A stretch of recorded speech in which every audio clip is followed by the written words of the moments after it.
Magandang araw! Welcome sa Values Education 7, Term 1, Week 2.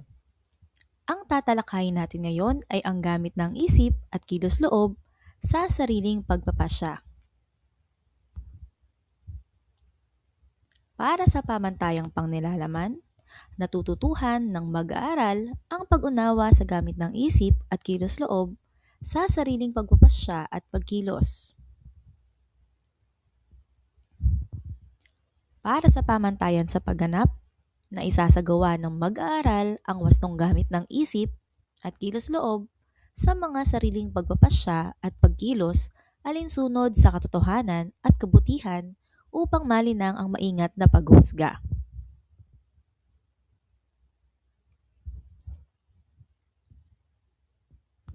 Para sa layuning pampagkatuto, na ipaliliwanag na ang gamit ng isip at kilos-loob sa sariling pagpapasya at pagkilos ay ang nagsisilbing gabay sa pagpili at pagkilos alinsunod sa katotohanan at kabutihan, dahil ang mga ito ang nagpapabukod tangi sa kanya sa ibang nilalang.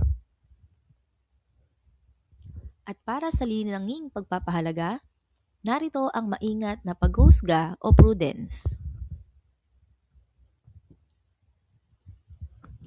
Upang balikan ang nakaraang aralin, basahin ng sabay-sabay ang mga sumusunod na pahayag. Tukuyin kung ang pahayag ay tama o mali sa pamamagitan ng pagtayo kung tama at pananatiling pag-upo naman kung mali. Handa na ba kayo? Una, ang isip ay ang kakayahang mag-analisa at unawain ang esensya at kabuuan ng isang bagay.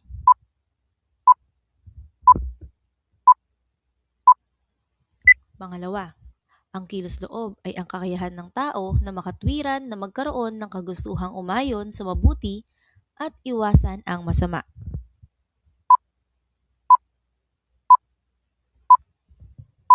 Ikatlo, ang isip ay umaasa sa impormasyong ibinibigay ng kilos.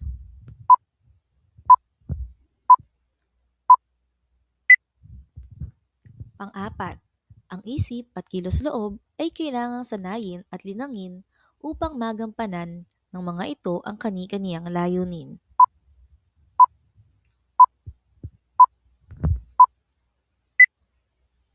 Ikalima, ang tunguhin ng isip ay kabutihan, samantalang ang kilos-loob ay katotohanan.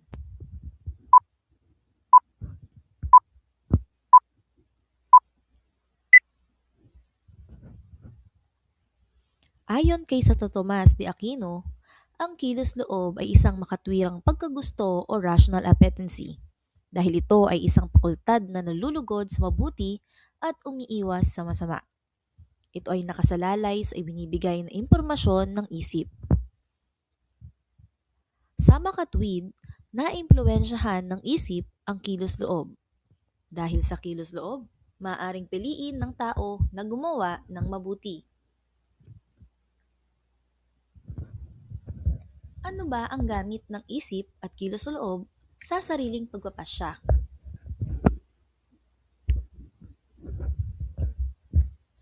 Ang naitutulong ng tamang paggamit ng ating isip ay: una, ito ang may kontrol sa ating buong katawan.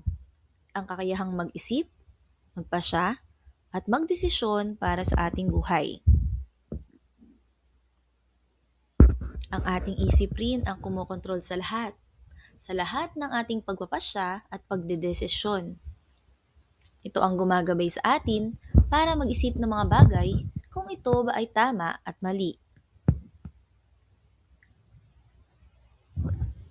Ito rin ang ating ginagamit upang malawak nating maintindihan at malaman ang ating mga nagawang pasya at desisyon sa buhay. Samantala, ang mga sumusunod naman ang naitutulong ng tamang paggamit ng ating kilos-loob. Una, ang kilos-loob ay tumutukoy sa kakayahan sa paggawa ng isang bagay o gawain na naaayon at nais ng ating kaisipan. Ito ang nagpapasya o nagdedesisyon na gawin anuman ang ating naisin. Ang ating kilos-loob ang may kakayahan at kapangyarihang pumili ng may laya sa kanyang mga kagustuhan nang walang sino mang naguutos o nagsasabi dito.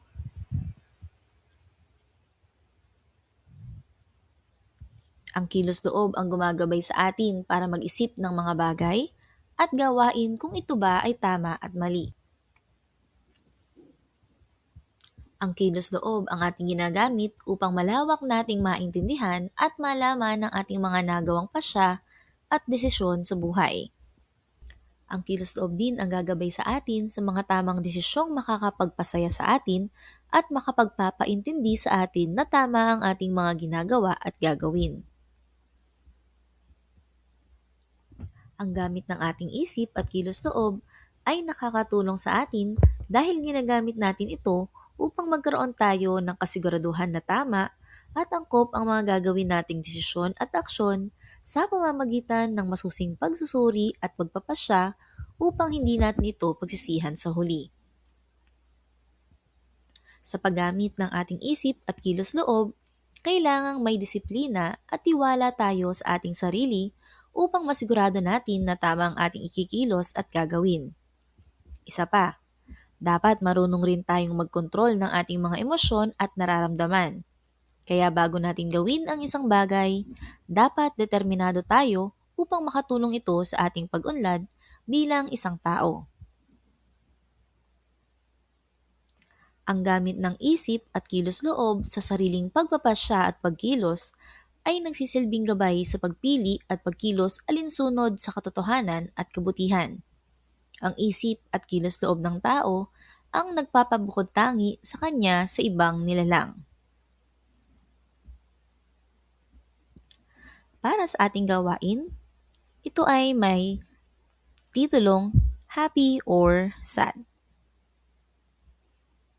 Iguhit ang masayang muka kung ang sitwasyon ay nagpapakita ng paggamit ng isip at kilos-loob sa pagpapasya. Malungkot na mukha naman kung ang sitwasyon ay hindi pinag-isipan ng mabuti. Una, pinili ni Grace na ipagpatuloy ang kanyang pag-aaral sa kabila ng kanilang kahirapan sa buhay.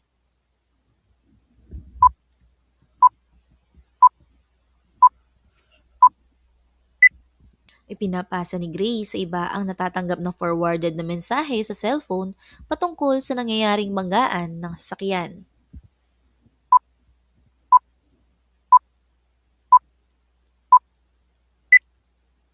Pangatlo, inuna munang pinabili ni Andrea ang mga pangangailangan sa paaralan kaysa bagong gadget na gusto niya.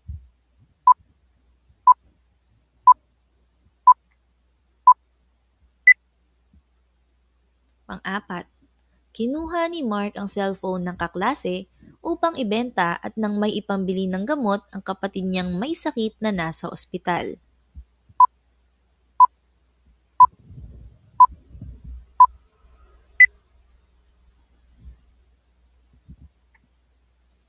Kalima, nangopya si Amy sa unang markahang pagsusulit upang matulungan ang sarili na makapasa dahil ilang markahan na siyang bumabagsak.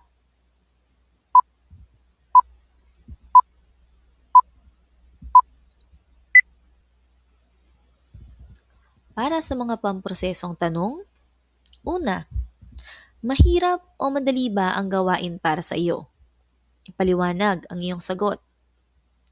Kalawa, ano ang iyong ginagawa sa mga pagkakataong nahihirapan ka sa pagpapasya? Pangatlo, bakit mahalagang isaalang-alang sa lahat ng pagkakataon ang isip at kilos-loob upang makabuo ng pagpapasya at maisagawa ang nararapat na mga hakbang? Hanggang dito na lang. Kita tayo sa susunod na aralin.